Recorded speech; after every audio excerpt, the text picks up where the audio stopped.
it's Jonathan, and welcome to another video. Today, I will be summarizing the history of the first Transcontinental Railroad, a road line that connected Oakland, California with Council Bluffs, Iowa.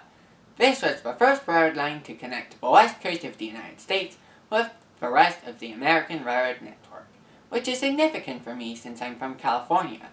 In this video, I will be telling you the history of this line. Now, without further ado, let's begin. In 1847, a man named Dr. Hartwell Carver submitted a proposal to the United States Congress to build a railroad from Lake Michigan to the Pacific Ocean. The document he submitted included various details about the proposed railroad line, as well as advantages of building such a line. For example, this railroad would not only be useful for trade between the west and east coasts, but also for trade between the Atlantic and the Pacific.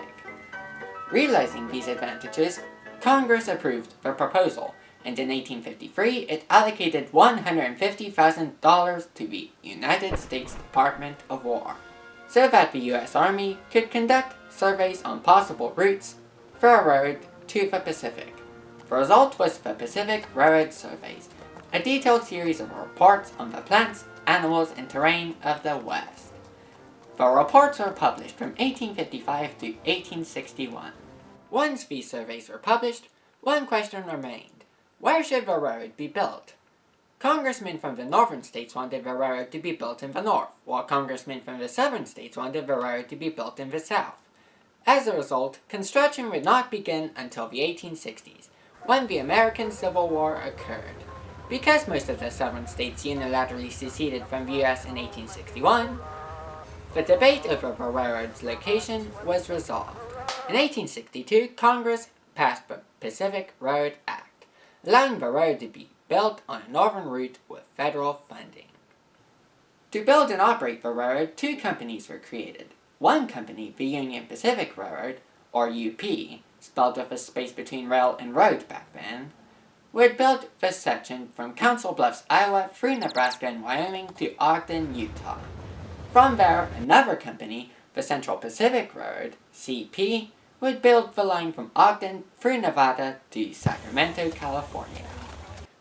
Once those companies were established, the Central Pacific held its groundbreaking in Sacramento on January 8, 1863, and on December 2nd the same year, the Union Pacific held its own groundbreaking along the Mississippi River. The work on the Central Pacific was initially slow, and when silver was discovered in Nevada in 1865, the Irishmen that previously worked on the railroad left the company to search for free silver. To resolve the resulting labor shortages, the Central Pacific hired laborers from elsewhere, the famed Chinese railroad workers. Although these workers were not always treated equally, they were very important. By 1867, 90% of the Central Pacific workforce was Chinese. In the late 1860s, both the Central Pacific and the Union Pacific continued construction at a rather quick rate. On April 28, 1869, CP crews in Utah laid 10 miles of track in a day, thereby winning a bet made by a CP official that they could make that record. 12 days later, on May 10th, the Union Pacific met the Central Pacific at Promontory, Utah, and the last spike, the ceremonious Golden Spike, was hammered in. 4 months later, on September 6th, the line was extended to Alameda Terminal on the shore of San Francisco Bay. 2 months later, on November 8th, the line was extended further to the Oakland Long Wharf, where passengers could take a ferry to San Francisco. The first Transcontinental Railroad was now complete. Although the following 100 years would result in the line's route shifting, even today, one can take a train, Amtrak's California Zephyr, from the San Francisco Bay Area to Chicago.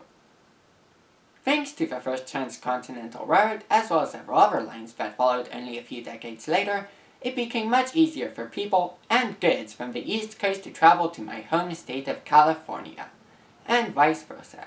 I hope you found this informative. This has been Jonathan Lombardi, and I'll see you in the next video.